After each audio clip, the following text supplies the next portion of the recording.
est interdit, strictement interdit, de quitter cette salle pour la prochaine table ronde que vous allez accueillir. Carrément. Carrément.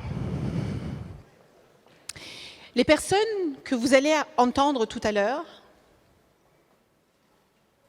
à l'instar d'ailleurs de toutes celles que vous avez entendues cet après-midi, sont des personnes extraordinaires. Je connais chacune d'entre elles. J'ai un bout de vie avec chacune d'entre elles. Quand on a fait cette journée, la première chose que je me suis dite, souvenez-vous, 5 semaines, folie, rêve, vous vous souvenez de tout ça? La première chose que je me suis dite, c'est j'ai pas envie qu'on parle de ce qui va pas. J'ai pas envie qu'on parle des féminicides. J'ai pas envie de parler de discrimination. J'ai pas envie de parler d'humiliation. J'ai pas envie de parler de rejet. J'ai envie de parler de la puissance, de la beauté, de l'énergie. J'ai envie de parler du potentiel de toutes ces femmes et de ces hommes qui ont décidé d'être là pour nous accompagner. Mais ne pas parler de ça, c'est aussi cacher une partie de la réalité. Parce que nous, les femmes, Dieu que nous portons du poids sur nos épaules. Et je veux dire à chaque femme qui est dans cette pièce que vous êtes puissante, au-delà même de ce que vous imaginez. La puissance, c'est pas se lever et grimper une montagne. La puissance, c'est pas faire les muscles et se dire « ouais, moi aussi je peux y aller ». C'est pas ça la puissance. La puissance, c'est de tomber 10 fois et de se relever 11. La puissance, c'est d'entendre qu'on n'est pas capable, qu'on n'y arrivera pas, qu'on est nul, qu'on est moche, qu'on est grosse, qu'on est trop petite, qu'on est trop grande, qu'on est bête, qu'on est ceci, cela. Et malgré tout, on tient debout et on continue d'avancer. Les femmes que vous allez entendre là ont des histoires extraordinaires. Je ne sais pas ce qu'elles vous partageront. Ce que je veux vous dire, c'est que pour qu'elles vous racontent ce qu'elles vont vous raconter là, elles sont déjà en lien avec vous et je vous demande de leur envoyer toute votre force et tout votre amour. Bonjour. Alors on parle de surmonter sa peur, eh bien j'y suis. Ça fait 3 semaines que j'ai une fatigue incroyable pour me présenter à vous, pour raconter mon histoire, mon voyage intérieur. Vous allez voir qu'il y a eu pas mal de turbulences, mais aussi des paillettes. Alors j'en ai mis sur moi aussi aujourd'hui.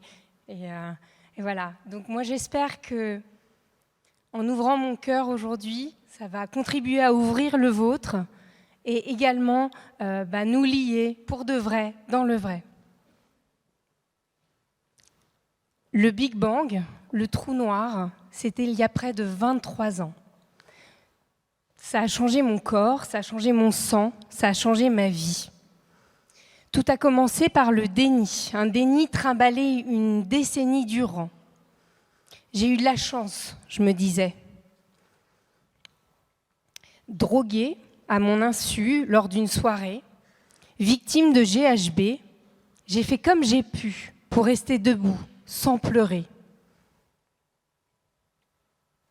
Forte, je me répétais. Alors c'est mon corps qui portait tout depuis 10 ans, qui a frappé fort pour que je puisse l'entendre. Fatigue absolue, œil injecté de sang, articulation en vrac, inflammation record. Le verdict n'a pas tardé à tomber. J'ai développé une maladie auto-immune. Je me bats contre moi-même. À ces mots, un ami m'offre une séance avec son thérapeute. Le thérapeute me demande de réfléchir à un moment où j'aurais dû pleurer et je ne l'ai pas fait. Au début de l'exercice, je ne fais pas le lien. Puis, des milliers d'images se présentent sous mes yeux et pam, je fais le lien avec cette soirée et je comprends. J'ai pas eu de chance, j'ai pas eu le choix, j'ai été violée. Je venais de comprendre pourquoi mon corps était bloqué pour donner la vie. Je venais de reconnaître enfin ce qu'il venait de subir, ce qu'il avait subi 10 ans auparavant. Je faisais un immense pas dans ma vie de femme. C'était joyeux et en même temps triste. Je me suis mise à avoir des pleurs, à me clouer au sol et j'ai commencé à pouvoir travailler sur moi. Quelques années après, je me balade le long du canal Saint-Martin. On est le 16 septembre 2012 et j'ai une épiphanie, une révélation. Je devais, séance tenante, arrêter de m'accrocher à des projets qui n'étaient pas les miens. Je devais quitter mon travail dans le marketing et les affaires. Pour la première fois de ma vie, je me retrouvais face au vide et j'avais pas peur. Devant moi, il y avait le rien, mais ça représentait le tout, le fameux champ des possibles de ma nouvelle vie. 1 an, jour pour jour, après cette épiphanie, on est le 16 septembre 2013, j'apprends contre toute attente que je suis enceinte.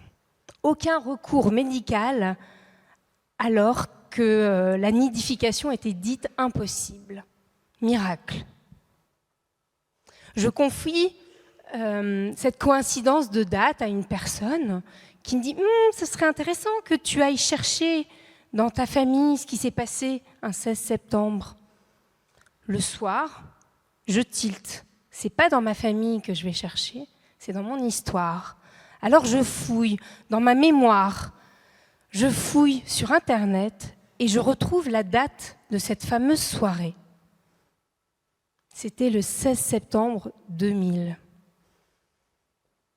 Ce qui veut dire que la pire et les plus belles choses de ma vie se sont passées un 16 septembre.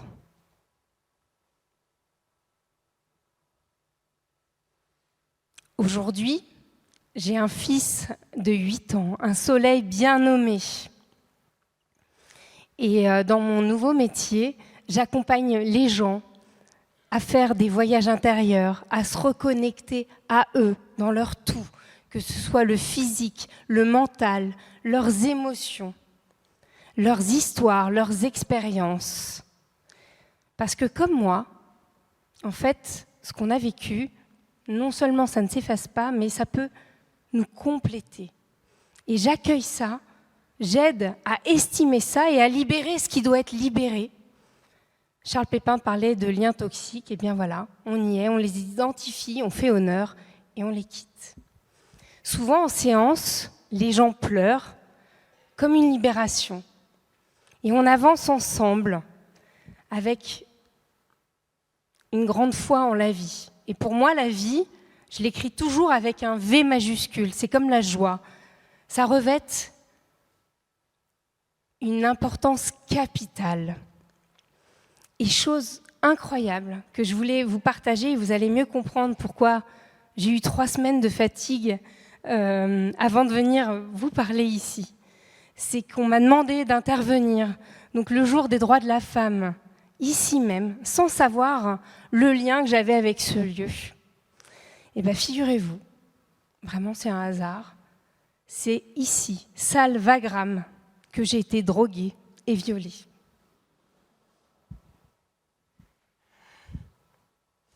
Alors Christian Bobin, que j'aime beaucoup, qui nous a quittés il y a peu, dit « Et tous reçurent l'infini avec leur cœur mis à nu ».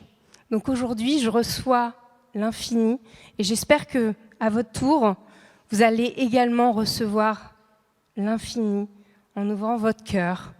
Je voulais vous remercier parce que, et Elisabeth également, parce que aujourd'hui, vous m'offrez la plus belle des transformations. Vous m'offrez la plus belle des scènes pour célébrer mes 10 ans d'entrepreneuriat où j'honore l'humain, j'accompagne les gens à entreprendre pour leur vie pro comme perso. Voilà, que ce soit au début d'une carrière ou des gens qui accompagnent des milliers de salariés. Et je voulais vous remercier parce que j'ai un mantra aussi. Ce mantra, c'est Laisse la paillette te guider. Et ouais.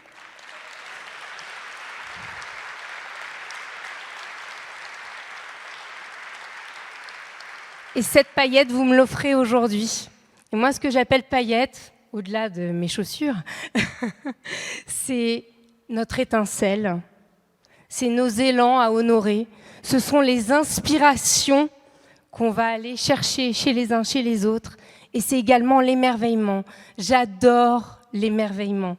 C'est un sujet qui me tient à cœur, parce que s'émerveiller, c'est un acte d'amour et de résistance. Et quand on s'émerveille, on prend soin. Alors, pour finir, je voulais dire que grâce à vous, aujourd'hui, je vais pouvoir écrire une nouvelle histoire de ma vie. Et cette nouvelle histoire, elle commence par « C'est arrivé un 8 mars ». Merci.